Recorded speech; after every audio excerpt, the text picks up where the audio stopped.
So we started this show 25 and a half years ago. 100% of the time since I've been on the air, I have recommended to you, and I have personally invested in good growth stock mutual funds. I've recommended for 25 and a half years, and I have personally, for longer than that, invested in four types, a fourth in each: growth, growth and income, aggressive growth, and international. Now, there's always been a lot of noise in the market. When I first went on the air, the first thing that happened was there was a big tech stock run-up, the tech bubble of the late 90s. And then, of course, there was the big 2008 crash. That really wasn't a crash. It was a significant dip, but it really wasn't a crash. A crash is when something can't recover. This recovered. It dropped in half and has more than recovered, obviously. And as we're studying millionaires, and we're doing a millionaire survey right now, if you didn't know, if you're a millionaire, go to DaveRamsey.com and take our survey. We're trying to learn about you and how you become a millionaire. One of the things we're discovering is that a lot of the people with a $1 to $5 million net worth that are 50 to 70 years old have done so in their 401k investing in good growth stock mutual funds. Now, there's books out there and people out there that say, oh, don't listen to that. Oh, you can't do that. You need to just invest in an index fund. An index fund is an S&P 500 fund. The Standard & Poor 500 largest stocks on the stock market, largest companies on the stock market, the average of those is an index, or an index fund is a representation of those 500 companies. And if you buy an index fund, you will get the rate of return that the stock market gets. Whatever it does, you're going to get, up or down. It's going to follow the market. That is the baseline for the stock market.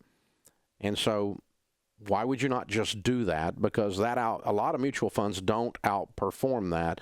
Matter of fact, one author said 90% of the mutual funds, the growth stock mutual funds, do not outperform the S&P. Well, that's a lie. It's not true. Now, a lot of funds do not outperform. So I had one of our ELPs, one of our SmartVestor Pros, and some of our team do some research on the stock market. The total large cap funds that are in existence today that were around 40 years ago, there's 84 of them, 34 of them in the growth category. How many of those outperformed over 40 years the S&P 500?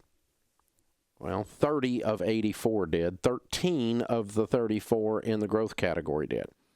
So less than half did. Over 30 years, there's 179 large cap funds, 70 of them were growth. Of the 179, 51 outperformed the S&P. 27 of the 70 were growth. So again, about a third outperformed. About 67% didn't, about 33% did roughly. Over 20 years, 446 of those 199 outperformed the S&P. Now we're approaching 50% in the last 20 years that have outperformed.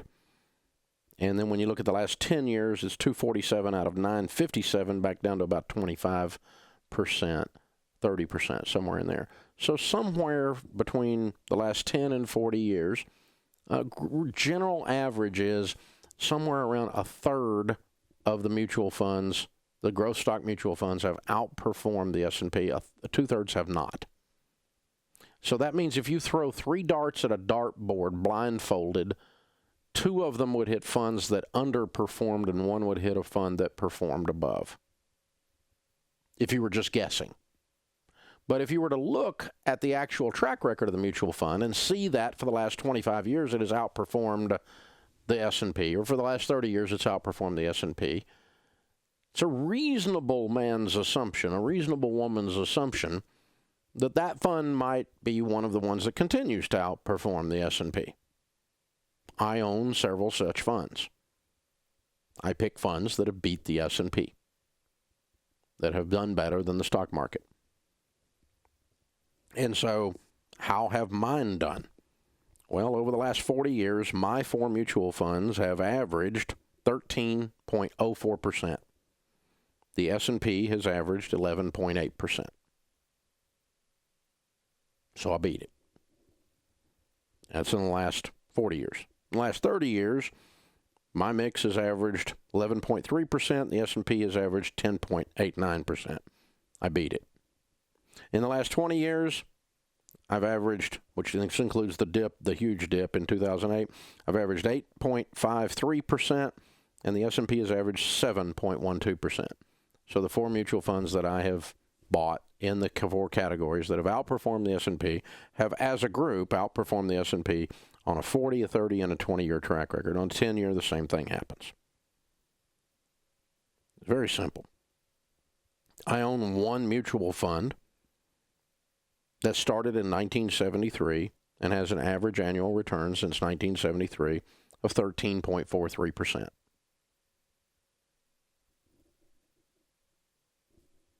Out of that 44 years, 7 of those years, it was down. 37 of those years, it was up. I own another mutual fund that started in 1934 that has an average annual return since 1934, 83 years. The average annual return is 12.07%. And out of that 83 years, 15 years have been down. 68 years were up. That's a pretty stable investment. You can't get 12% on your money, you crazy man. What are you telling people this? You're so irresponsible and you don't know what you're talking about. Don't take Dave Ramsey's investment advice. He's good at getting people out of debt, but he doesn't know anything at all about investing. Well, I just outlined the portfolio same portfolio I've endorsed and personally done for 25 years. And I beat the S&P every year with it. And I'm not jumping in and out. I'm not picking stocks or anything like that. I just picked mutual funds that had a track record of outperforming the S&P. It's really not rocket science. And I used one of our SmartVestor pros to help me do that. And I beat the S&P every year. And I've made millions of dollars doing this for my personal self. So you can do whatever you want to do with your theory, and you can follow your financial advisor who's broke, or you can do something that has a proven track record. It's up to you. I don't care. You can do whatever you want. But that's the actual numbers. This is the Dave Ramsey Show.